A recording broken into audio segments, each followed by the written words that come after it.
Hey, what's up? You're watching Every Day But Sunday.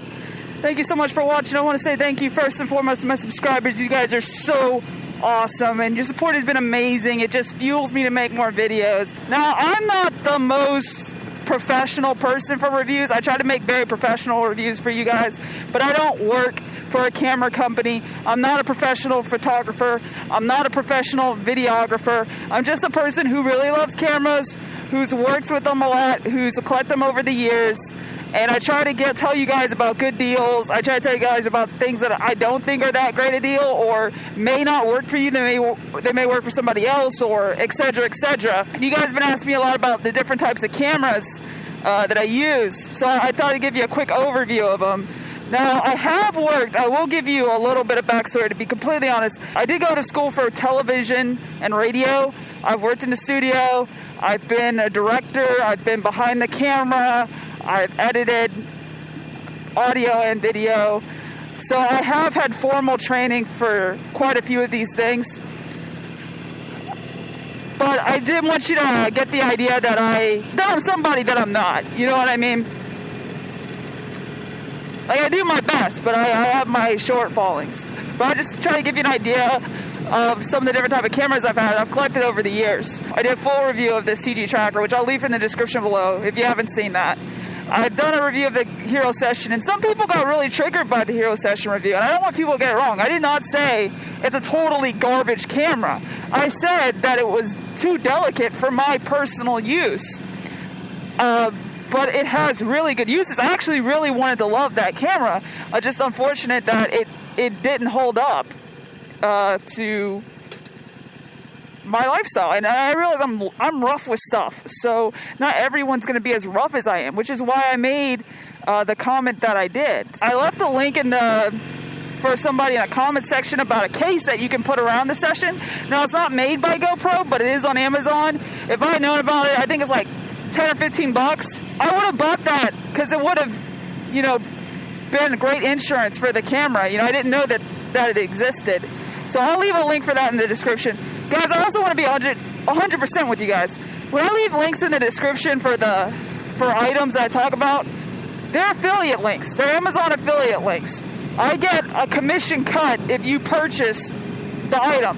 The item doesn't cost any more because you click the affiliate link. It just helps support the channel, because I don't know if you can tell from some of the videos, but I spend a lot of hours on them. They're not done in a couple, 2 or 3 or 4 hours. They take a long time. So to help fund it, I wish for some of the cameras, I'm gonna bring up all my cameras. I'm also gonna bring up some other cameras. I wish I could afford to do a review of every single one of these cameras I'm gonna mention.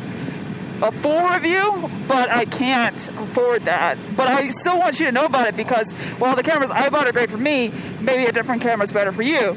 And of course, I'm going to stick my affiliate links down there, but if you see it at a better price somewhere else, and that meets your needs, and they're, a decent company and all, you can trust them, by all means, right there. In fact, share it in the comments so that other people can find where it is. Because sometimes I see prices and I think it's the best price, and I'm like, yeah, Amazon's got the best price, but sometimes they don't. So it's just something to consider, we all have budgets. I think the next question someone asked me about was the Eken H9, is the camera that you see for all my forward-facing shots. And for some of the shots, honestly, like in my review of the Harley Davidson, this Harley Davidson I own, I put some footage of me driving up on the Harley Davidson shop. That's the Eken H9, so you can get an idea of the footage quality going forward. I don't think it's that good. I have tempered the exposure value, and I have tempered with the saturation and stuff to get the best quality I can out of this camera forward facing. But it really is like a good second camera, but it's tough as nails. I've dropped this thing like countless times. I've outside of its case, it's taken a beating. I don't even have the battery. Part of the battery housing's missing, the battery door, because I've dropped it so many times I've lost it. So it's taking a beating outside of the case, and it works fine. And for me, that's really important because, like I said, I'm hard on electronics. So that's a great second camera. I can't, out of all honesty, guys, I can't recommend it as a forward-facing camera because my standards of quality, I don't feel like it meets it. you know, but it might meet yours. It depends on what you want to do. I just personally don't think the camera is a great forward-facing camera. I'm going to get into a couple of cameras that I don't own, but I know about. I've done a lot of research on them, and I almost bought. So this camera that I have here, this CG Tracker, I did a full review of it, link in the description below. It is really good for low light shots. It's, oh my gosh, amazing for underwater. And I gotta get some more underwater shots and put them up for you guys so you can see just how amazingly good it is for those shots. And an important of that is because it comes with an LED light. So on it, so you can get shots that if it was like, you know, murky waters or it's kind of dark, that with a regular camera, you know, you may just get nothing, or it may not be that great. On this camera, you can really, you know, get something out of it, which is super nice. This camera's for you if you don't care about an external mic input, because it doesn't have one. You don't care, you're going to get all of your audio from a separate camera, so you don't care about the audio on the camera. It's that if you care, you want an external mic, this is not the camera for you. Do not buy it, okay? It's not going to meet your needs. You know, I'd love for you to buy it. I'd love for you to click the affiliate link, but I don't want you to, I'd rather you not buy something that you don't want, that doesn't meet your needs, right? Because that sucks. So it's not for you if that's important to you. It's a good camera if that doesn't matter to you. And I'm trying to think what else. If you want something that goes 4K 60 frames per second, this is not the camera for you. It maxes at 4K 30 frames per second. Okay, that's the reality of the situation. I don't believe this camera shoots in RAW. If you want to shoot in RAW, this is not the camera for you.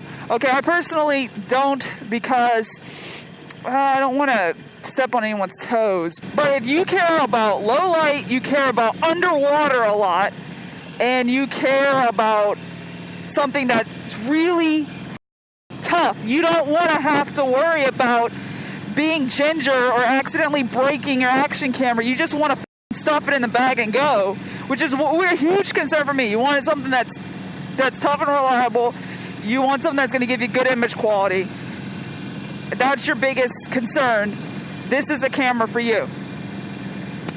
Now, if you are going to be more delicate or get the case and you just want something small that you can stick, that's if compactness is the biggest thing for you, and you want something that's lower priced, and you don't care about external audio somewhere else, and you don't need the highest video, you just need pretty good video, but you really need to be compact, biggest thing, and you don't care about external audio, and you need something cheaper, then by all means, buy the Hero Session. It's a good deal.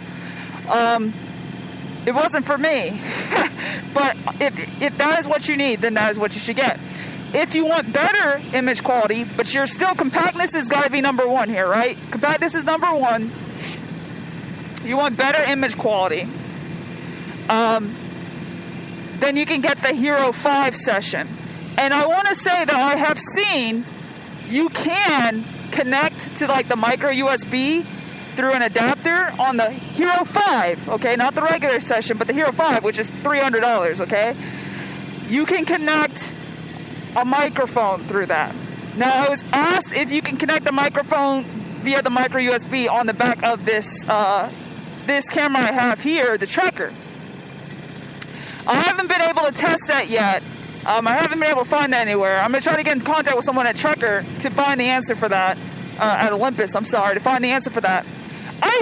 Here's my thought process. You probably can. You probably can, but you don't want to. And here's why. You are going to leave the entire back compartment with your micro SD, with your micro SD, your battery, all your connections in that back port totally exposed to any elements, and you could ruin the camera. I don't recommend doing it. It's not worth it. If it's that important to you to have an external microphone, I don't recommend it. Now, if you want a camera that you can hook your microphone up to, it's going to have good low light images. It's going to have, as a mic input, good low light footage, toughness is important to you, but it's not primary importance to you, then this is like, and you want something at a lower price than the Hero 5 Session, this price for this camera, then I have seen it, and I'll try to find it, and I'll put a link for it in the description below. This is camera, by the way. I'll put the link to the description below, but I can't guarantee it'll be available because it's sold out like on B&H Photo, and they're not. I don't believe Sony's making it anymore. It's the Sony AS200v. For a lot of you guys, and I don't have the camera, I don't have a full review of it, but for a lot of you guys, it's going to do the trick. It's got an external casing. You can adapt it with the camera. Now, it is kind of like a gun type of thing, like this one is, the shape, and so it may not be the best camera for, say, if you want to mount it near your chin. It's not that it's impossible to do it. There's always hacks for doing these kinds of things, but it's more like for the side or the top, the type of camera that I'm talking about. It's not best for other things, other ways of doing things. So, the Sony AS200v, the AS50v is more available, but I've really looked into these cameras pretty, like a lot. Like way too many hours for a camera that I didn't even purchase, okay? And I'm going to be 100% honest with you because I may put the 200v up and the link may not go anywhere. It may be sold out, and the 50v is available and you might go, oh, well, the 50v is just as good. It's not. Sony AS200v is probably going to fit a lot of you guys' situations. It's not the toughest action camera you can get, but it has to go on. Now, let's say you're like, image quality is number one. What is the best that I can get my hands on? My personal opinion is the Sony FDR-X3000. It has optical image stabilization. This has digital image stabilization, and there's a huge difference. With optical, when you get image stabilization, you're making a bargain, right, with your camera, which is you're trading off information, you're trading off some image quality, and in return you're making your footage smoother. So you're making this deal with the devil, so to speak, with your camera. And this kind of it doesn't necessarily get rid of all the shake because there's nothing physically stabilizing it. Optical image stabilization is something physical, so it's not degrading the image quality. It's not trying to play some digital trick to give you stabilization. It is the best stabilization you're going to get out of an action camera. It's got some of the best 4K quality you're going to get. The FDR-X3000 it's got a mic input for those of you who are wondering. Now again, it's got the same thing as the AS200v in the shape situation, where you could be looking at something that might be difficult to mount on your chin. Not impossible, but difficult. But by far, the Sony FDR-X3000 is one of the best cameras you can get your hands on. Now, it's definitely one of the pricier ones too. So there's trade-offs with everything. One of these things: toughness, price, abilities, etc. But those are the action cameras that are out there that you can get your hands on, different prices. I guess the one that most difficult to get your hands on likely is a Sony AS200v. So I just thought I'd let you know that. I don't want you to, click on a link or go searching for it and be like, hey, it's sold out and they don't even make this anymore. I don't want to give you false hope. They aren't, unless they've changed something. They aren't making it anymore, and that's the way it is. Which is sad because it looks like a really good camera. And I would have gotten it if I had different camera priorities.